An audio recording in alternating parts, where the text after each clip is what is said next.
Assalamualaikum warahmatullahi wabarakatuh. Selamat pagi, semangat pagi, dan salam sejahtera untuk kita semua. Pada video pembelajaran kali ini, di sini kita akan membahas mengenai kemerdekaan Indonesia yang tepatnya jatuh pada tanggal 17 Agustus tahun 1945. Dan harapan saya di pagi hari ini semoga kalian semua selalu diberikan kesehatan, kemudian rezeki yang melimpah, dan pastinya itu juga semangat dalam mengikuti pembelajaran daring. Oke, pada video pembelajaran kali ini, di sini kita akan membahas mengenai proklamasi kemerdekaan Indonesia. Dan sebelum kita membahas lebih mendalam lagi, di sini saya akan menyampaikan terlebih dahulu mengenai tujuan dari pembelajaran kita pada pertemuan pagi hari ini. Oke, tujuan pembelajaran itu yang pertama adalah menjelaskan latar belakang terjadinya peristiwa proklamasi kemerdekaan bangsa Indonesia. Yang kedua, menganalisis peristiwa proklamasi kemerdekaan bangsa Indonesia. Yang ketiga, menemukan makna dan nilai peristiwa proklamasi kemerdekaan bagi kehidupan sosial, budaya, ekonomi, politik, dan pendidikan bangsa Indonesia. Nah, ini tadi adalah tujuan-tujuan pembelajaran kita pada pertemuan kali ini. Dan untuk itu langsung saja kita ke slide berikutnya untuk membahas lebih mendalam lagi tentang apa itu proklamasi kemerdekaan Indonesia. Oke, yang pertama di sini ada naskah teks proklamasi kemerdekaan Indonesia. Nah, kemudian setelah itu muncul Laksamana Tadasi Maida. Jadi seperti pada video pembelajaran sebelumnya, di sini saya sudah pernah menjelaskan di video pembelajaran sebelumnya bahwa teks proklamasi kemerdekaan Indonesia itu ditulis di kediaman Laksamana Maida. Kenapa demikian? Karena salah satu tujuannya adalah menjamin keselamatan bangsa Indonesia dari tentara Jepang. Tuh. Nah, kemudian proklamasi Indonesia itu disusun oleh tiga tokoh pendiri bangsa ini, yaitu Soekarno, kemudian Muhammad Hatta, dan juga Ahmad Subarjo, di mana konsep teks proklamasi itu ditulis oleh Insinyur Soekarno sendiri, sedangkan Muhammad Hatta dan Ahmad Subarjo itu nanti menambahi sekiranya apa yang kurang di dalam teks naskah proklamasi tersebut. Tuh. Nah, kemudian selanjutnya, setelah naskah atau teks proklamasi itu ditulis tangan oleh Soekarno, setelah selesai maka diserahkan kepada Sayuti Melik untuk kemudian diketik. Tuh, kemudian disinilah naskah proklamasi itu diketik oleh Sayuti Melik setelah ditulis tangan oleh Soekarno itu.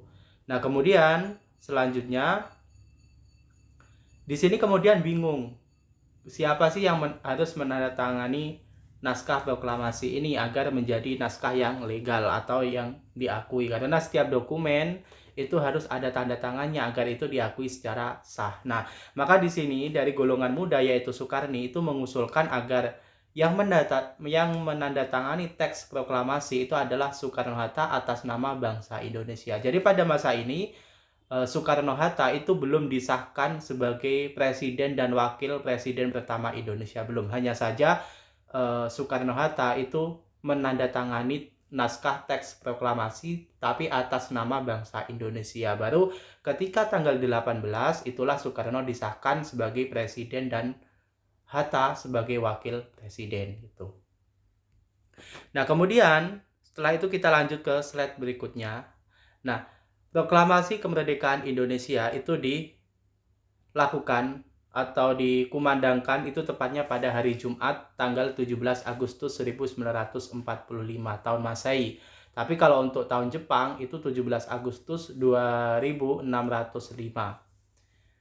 Nah, kemudian di sini ini adalah ketikan yang diketik oleh Sayuti Melik, ya. Kemudian ditandatangani Soekarno-Hatta atas nama bangsa Indonesia.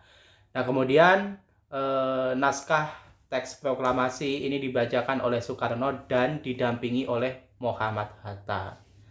Tuh.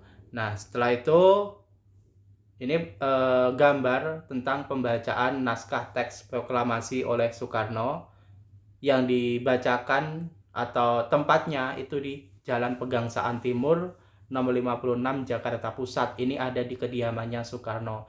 Jadi untuk pembacaan teks proklamasi itu awalnya rencananya itu ada di lapangan Ikada yang sekarang kita mengenalnya adalah lapangan Monas. Tapi karena untuk menghindari perselisihan dengan Jepang, nah maka akhirnya secara mendadak pembacaan teks proklamasi ini dipindahkan ke kediaman Soekarno, yaitu di Jalan Pegangsaan Timur nomor 56 Jakarta Pusat. Nah, selanjutnya, kira-kira di sini kita pun juga membutuhkan yang namanya bendera, ya kan? Nah, bendera merah putih pertama kali itu dijahit oleh Ibu Fatmawati yang merupakan istri dari Insinyur Soekarno. Kemudian siapakah yang mengibarkan? Itu adalah Suhud dan juga Latif.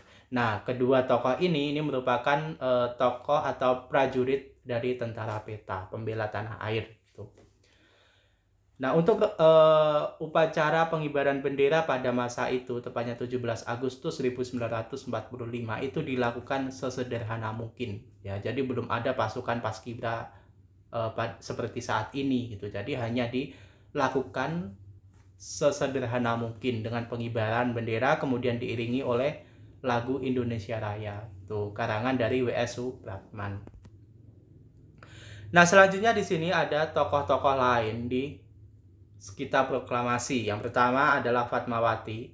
Nah, yang dijelaskan pada slide sebelumnya itu bahwa beliaulah yang menjahit bendera merah putih yang sekarang ada di Museum Nasional atau di Monas.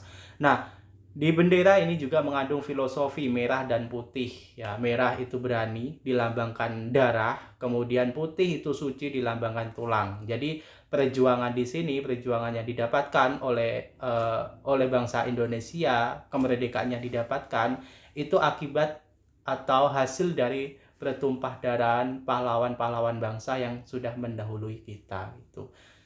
Kemudian di sini ada 3 tokoh yang kita juga harus tahu itu dalam sejarah proklamasi. Yang pertama ini adalah Abdul Latif Hendradiningrat. Ini ada yang di tengah ya. Dia adalah salah satu pengibar dari bendera merah putih ketika terjadinya proklamasi kemerdekaan. Kemudian di sebelah kanan itu ada Suhud Sastrokusumo dan yang sebelah kiri itu ada SK Trimurti. Nah, SK Trimurti ini adalah merupakan istri dari Sayuti Melik yang tugasnya pada waktu itu membawa baki bendera gitu. Nah, sebelumnya di sini Soekarno itu menyuruh atau memerintahkan SK Trimurti ini untuk mengibarkan bendera merah putih, tapi di sini Trimurti itu mengusulkan bahwa lebih baik pengibaran bendera itu dilakukan oleh seorang prajurit atau dari kalangan prajurit, dan maka disinilah ditunjuklah Abdul Latif Hendradiningrat dan Suhud Sastrokusumo sebagai pengibar dan juga pengerek bendera merah putih. Nah, sedangkan Trimurti di sini tugasnya sebagai membawa baki bendera merah putih itu. Nah, selanjutnya di sini adalah upacara bendera yang dilakukan ketika Indonesia sudah merdeka. Jadi ini dilakukan di zaman modern seperti ini, di mana keberlanjutan dalam sejarah proklamasi yang dulunya ketika upacara itu dilakukan dengan sesederhana mungkin, ya kan, tapi untuk zaman sekarang itu dikembangkan lagi itu. Jadi konsepnya itu lebih dikembangkan lagi, mulai dari pasukan 17, kemudian 8 dan juga pasukan 45. Jadi ada semua. Dan di pasukan Paskibraka itu dari pasukan 17, kemudian 8 dan 45 itu menggambarkan terjadinya proklamasi Indonesia yang jatuh pada tanggal 17 Agustus 1945. 17 itu diambil dari tanggal, kemudian 08 atau 8 itu diambil dari bulan, dan 45 itu diambil dari tahun begitu. Nah, kemudian di sini ada tokoh-tokoh lainnya di proklamasi. Yang pertama adalah Soekarno, jelas ini adalah yang membacakan teks proklamasi, ya kan. Nah, jadi ini perbedaan apa namanya di gambar pertama itu adalah Soekarno, kemudian di gambar kedua itu adalah ketika monumen ketika Soekarno itu membacakan naskah teks proklamasi yang didampingi oleh Muhammad Hatta. Kemudian di gambar ketiga itu adalah bendera merah putih, dan gambar keempat itu adalah upacara bendera yang dilakukan di sekolah pada masa saat ini. Gitu. Nah, kemudian selanjutnya, nah, di sini dalam memperingati tanggal 17, karena setiap tanggal 17 Agustus itu adalah Hari Kemerdekaan Indonesia, maka di sini untuk memeriahkan kemerdekaan itu, maka diadakan berbagai upacara-upacara unik gitu, baik itu mulai dari gunung, kemudian ada juga yang di dasar laut, kemudian ada juga yang di puncak gunung, dan upacara-upacara unik lainnya. Ini tujuannya untuk apa? Jelas ini tujuannya untuk memeriahkan kemerdekaan Indonesia gitu. Nah, kemudian selain upacara-upacara unik yang ada di dalam gambar-gambar tersebut, nah itu juga ada perayaan-perayaan yang untuk memeriahkan kemerdekaan Indonesia lagi.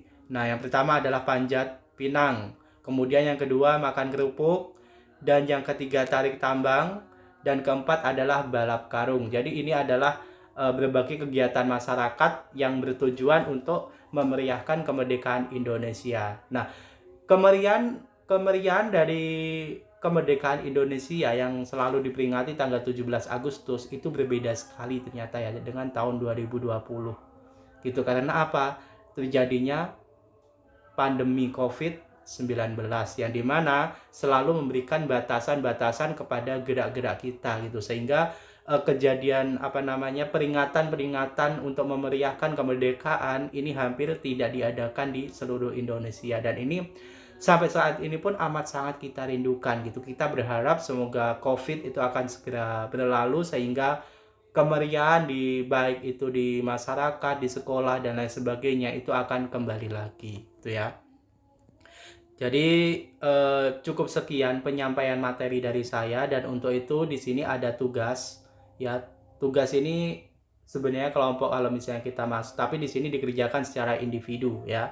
Di sini tugasnya itu adalah mencari makna peristiwa proklamasi kemerdekaan bagi kehidupan sosial, budaya, ekonomi, politik, dan pendidikan bagi bangsa Indonesia. Jadi makna proklamasi itu apa saja di bidang sosial, budaya, ekonomi, politik, dan pendidikan bagi bangsa Indonesia.